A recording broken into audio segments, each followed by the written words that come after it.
Welcome and welcome back to Triple S Reviews. Today we're point by point reviewing and breaking down Episode 7 of Star Wars Skeleton Crew. Spoilers ahead, let's begin. Point number 1. This At-Atin of yours don't look like a treasure planet to me. I like how they don't beat around the bush and literally call At-Atin a treasure planet. Just outright name dropping a movie that very well could have been an inspiration for this series. Point number 2. A planet hidden and protected by a storm really makes me think of Skull Island from the King Kong movies. An island hidden and protected by a storm. I think though that's probably where the similarities end. Like, I don't think in the last episode a giant ape is going to be revealed to be living on At-Atin. Could you imagine though if the supervisor was essentially King Kong? That'd be wild. Point number 3. Absolutely not shocked at all, Brutus ends up dead. Dude's been asking for it this entire time, especially when he said, "Treasure or no, I'm gonna kill you first chance I get."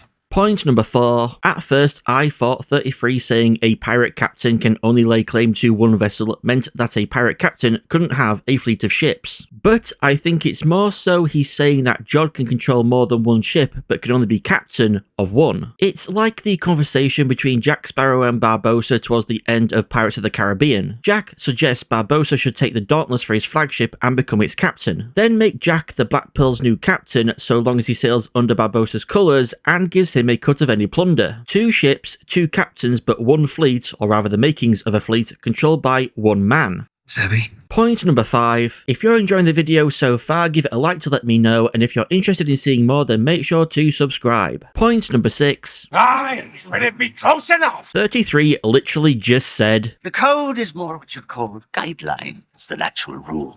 Point number 7. So, in my very first point in my review of Episode 4, I said this. While I agree they do look similar to Operation Cinder satellites, I disagree about them being at Akron's barrier. This planet's barrier is the same as At-Atin's barrier, a nebula. I would like to apologise for completely dismissing the idea that the satellites were in some way connected to the barrier. It just really did not occur to me to connect the red lights in At-Atin's nebula to the satellites in At-Akron's nebula, and that At-Atin would also have satellites in its nebula just like At-Akron. Jesus Christ, trying to say that last sentence made me sound like Crichton speaking Gelf in Red Dwarf.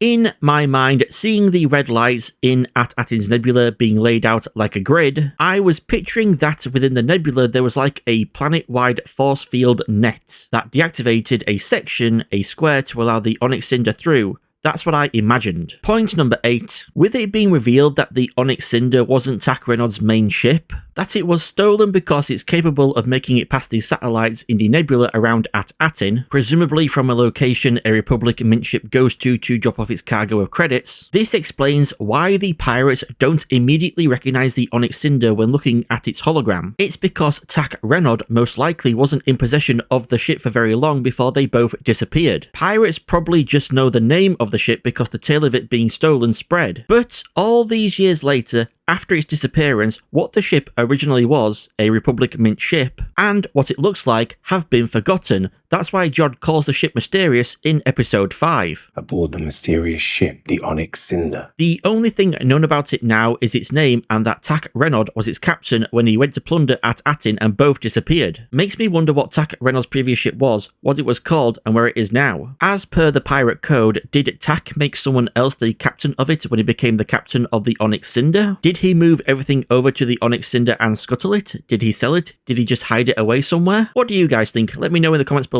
Point number 9. Did anyone else think Jod was actually going to step on the little alien rat thing? I did, and I got so worried. Point number 10. Jod here calling the kids weak, sheltered, and spoiled, coupled with him in Episode 3 saying he's just like them, lost and alone, makes it seem like if Jod did used to be a Jedi youngling but had to go into hiding and resort to piracy to survive after Order 66, then he resents the kids for living the life that was stolen from him. Jedi younglings and Padawans, while not necessarily weak, were under-sheltered and spoiled in comparison to a number of other children out in the galaxy. They got an easy life, a life Jod, again if he was a Jedi youngling, was forced to give up, and so he had to resort to the hard life of piracy to survive. Jod is essentially just the darker version of Cal Kestis from the Star Wars Jedi games. Point number 11. The way Jod amateurishly waves the lightsaber in front of the kids could mean one of three things. First, if Jod did used to be a Jedi youngling, he never got any real training with wielding a lightsaber. Or second, Jod was never a Jedi youngling and so has never wielded a lightsaber before. Or third, this is just him trying to intimidate the kids who wouldn't know if Jod was wielding a lightsaber properly or not. Point number 12. With 33 walking towards Jod before getting his head cut off, and now with this security droid, we see again the jerky motion of using a prop droid compared to where the droid is CGI. It just ruins my suspension of disbelief every time I notice it. Is it the same for anyone else or just me? Point number 13. And the voice of the supervisor, my lovely audience, is none other than the one and only Stephen Fry. Couple this casting of a famous actor as this mysterious figure with Jod later saying to a security droid, Better than dealing with a droid. Really does seem to be hinting towards the subversion that the supervisor actually won't be flesh and blood, but instead will be a droid. What kind of droid though, and how intelligent it is? To use Halo terms, whether it's a dumb AI or smart AI, we'll just have to wait for the final episode to find out. Point number 14. I assume the security droids got people off of the center circle of the field, but I think they really should have gone the extra step of getting people off of the field entirely. I mean, what if there'd been kids or elderly people on those wedges when they started rising? And speaking of people being on the wedges even after the announcement of an incoming ship, this implies it's been so long since a ship has visited that people have just completely forgotten that you shouldn't be standing out on that field when the ship comes in to land. Point number 15. It's very interesting that we get a long close-up shot of the ship being securely clamped to the landing platform. In universe-wise, this would just be to ensure no one on the planet stole the ship after it had been loaded up with credits. But story-wise, this is yet another Chekhov's gun. The ship being clamped this securely will come into play in the last episode. Bet on it. Point number 16. Quite the operation you have here. We'd hoped you'd be pleased.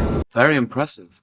I'd hoped you would be pleased. Point number 17. 1139, awfully close to 1138, a number which appears a lot in George Lucas media, as it's a reference to George's student short film Electronic Labyrinth THX 11384EB, which later became George's first theatrically released movie THX 1138. Point number 18. With how emotional Jod gets seeing all of the credits, I suspect that the credits are going to be his demise. And I mean that literally, that somehow Jod is going to end up in a position where he ends up being buried under a mountain of falling credits. And the last shot of him is going to be his forearm sticking out, his fist unclenching as he dies, releasing the credits that he was holding, which I think would be a fitting poetic end for old Dash Zentin here. Point number 19. Jod channeling Anakin Skywalker / Darth Vader right here. There are too many of them. What are we going to do?